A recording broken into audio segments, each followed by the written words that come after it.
Se deixaram levar pela embriaguez do poder. Fizeram o serviço sujo. Agora as consequências virão.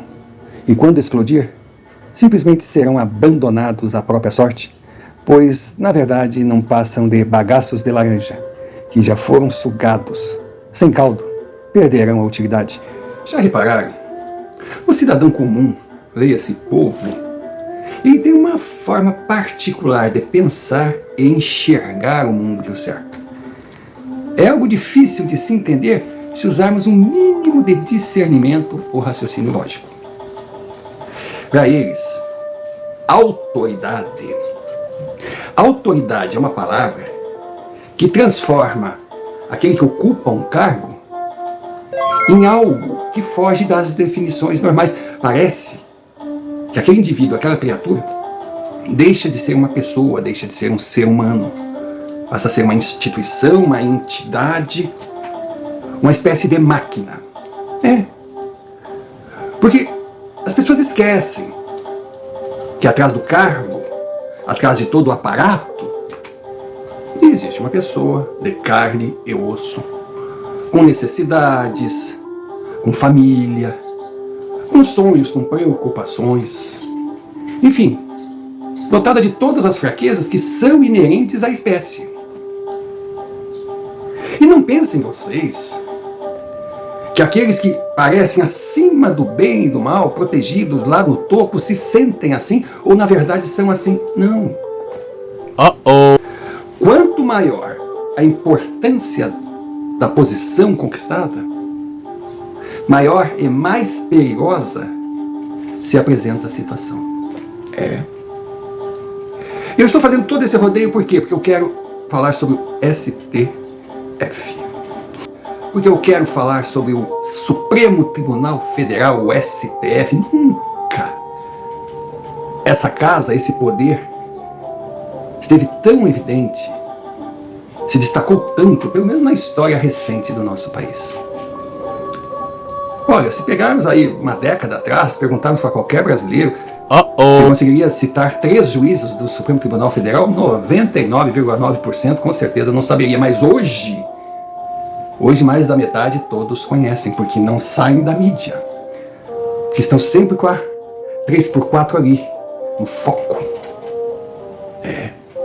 São poderosas. Uma canetada define a vida de uma pessoa, de uma família, de uma multidão.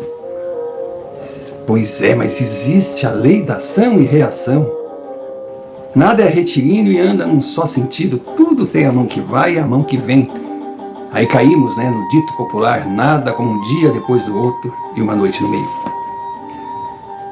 E diante disso, a gente fica ouvindo comentários, são verdade ou não, é fake news, não importa, mas a gente cria um cenário.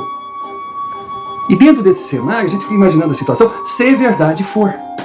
E poxa, tem tudo para não ser 100% mentira. O STF, os juízes do STF, pasmem, eles viveram uma alucinação de poder. Eles entraram num cataclisma. Eles se sentiram numa situação, uma euforia gigantesca, que simplesmente agiram e não pensaram, não analisaram o que acontecia em volta. E hoje eu vou citar 3 nomes: Barroso, Alexandre de Moraes, Gilmar Mendes.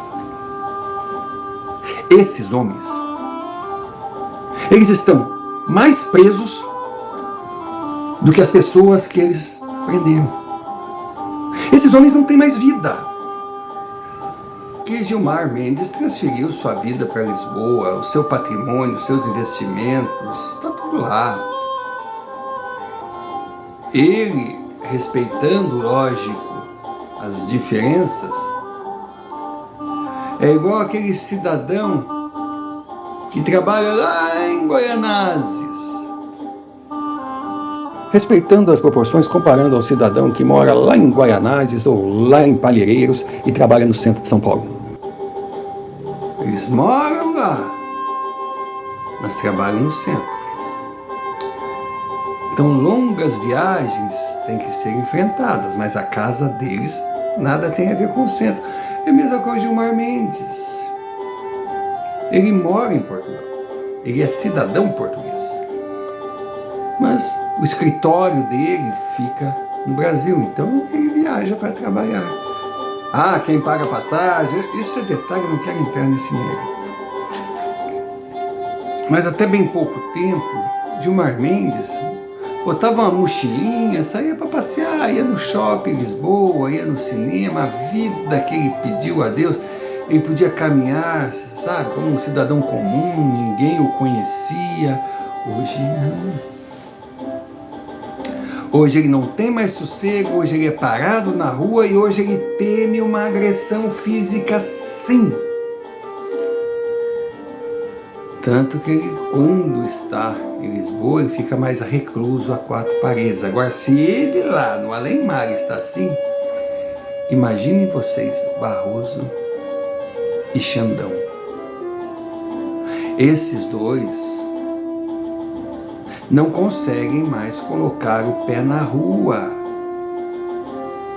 Eles estão sofrendo uma espécie de doença do pânico, e com justa razão. Tem até um boato, não sei, não vou confirmar, que Xandão já mandou os filhos para, não sei se foi para os Estados Unidos ou se foi para a Europa, mas os filhos não moram mais aqui. Porque ele está com medo, segurança da sua família, aí é que eu digo. Aí o Alexandre de Moraes, ele é isso, ele é aquilo, tá, mas ele é pai, ele tem uma família. E quando ele abre mão de conviver com seus filhos em nome da segurança, vejam a situação. E dizem que o homem não está conseguindo dormir sem um apoio, só à base de remédios. Eles estão sim morrendo de medo. Barroso, então, nossa senhora. Barroso que não é tão corajoso, não é tão guerreiro, não é tão... Meu Deus. O cara tá no pânico. Outros, tipo Toffoli, o Toffoli foi o primeiro a se assustar. Ele é o mais. Fachin, Toffoli, a própria Carmen Lúcia, não por coincidência, podem ver, eles assinam assim algumas questões polêmicas que saem, mas só se for para libertar, para fazer bem, para prender, para prejudicar, eles ficam às margens. Quem está segurando a rabuda agora, antes era o trio Maravilha, agora está tudo estourando na mesa do Xandão. Ele é o que mais aparece, aí é a lei da guilhotina, né? Quanto mais aparece o pescoço, mais fácil de pegar. Mas o que eu estou falando aqui? Eu estou falando em complô, teoria da conspiração. Grupos estão unidos para eliminar, para machucar, para jogar bomba. Não. Isso é o menos perigoso, porque qualquer organização, qualquer tentativa para criar um atentado, aquela coisa cinematográfica, é facilmente descoberto. O problema é o franco atirador, o lobo solitário, aquele que está pouco ligando para partido, para ideologia, para quem será o presidente, quem será o vice, quem é a primeira dama, eles não estão nem aí. Mas nós estamos falando de quem? Nós estamos falando de amigos, entes queridos, familiares, dos milhares que estão sendo prejudicados com essas canetadas que tiram a liberdade de opositores. Aí é que morre o perigo. Imaginem quantos filhos, quantos sobrinhos, quantos irmãos, quantos netos não estão pela bola 7 para fazer uma besteira porque eles não se aguentam mais de ódio. Então, Gilmar Mendes, Barroso e Xandão estão com medo até da sombra. E tem que ter mesmo. Porque mais cedo, mais tarde, de onde eles menos esperam, sabe? Um gari, sabe? Uma pessoa que vem passando de forma aleatória e de repente, ó, quem tá aqui. Então acabou a vida para eles. E aos poucos eles conseguem perceber essa questão do Pix, essa explosão do vídeo de Nicolas, só fez crescer a pressão, porque eles estão vendo que está vindo um tsunami contra o governo. Foi uma demonstração de força assustadora. Aí justamente nessa hora, Xandão proíbe Bolsonaro de... Não foi ele que proibiu. Ele assinou.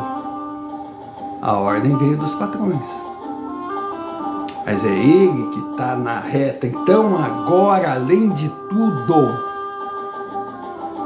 o trio Maravilha está se sentindo usado, traído. Isso mesmo.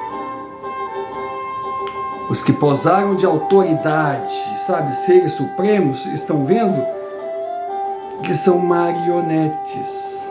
São os que fazem o serviço sujo, que põem a cara para bater, enquanto os que dão as ordens estão bem confortáveis, escondidos. É, cara. Por incrível que pareça, os 3 juízes do Supremo Tribunal Federal estão se sentindo abandonados, correndo riscos, manipulados e traídos.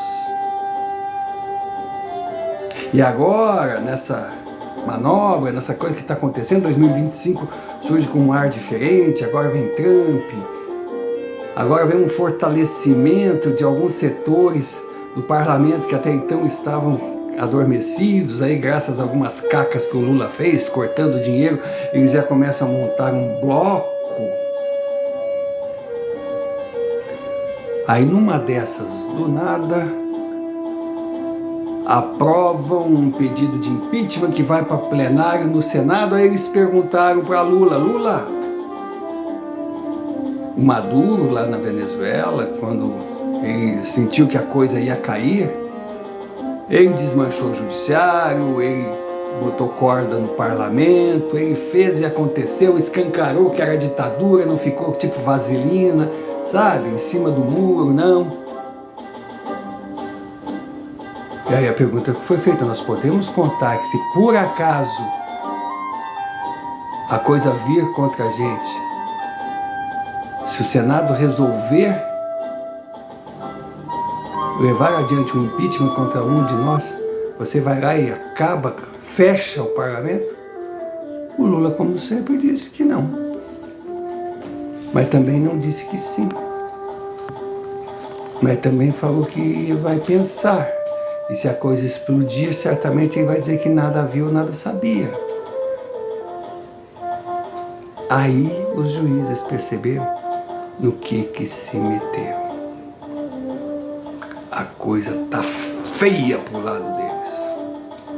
Porque eles não estão suportando mais a pressão. Porque apesar daquela toga, daquela empáfia, daquelas aparições públicas, por trás tem homens com fraquezas, com medos e percebendo que eles estão na reta do tsunami.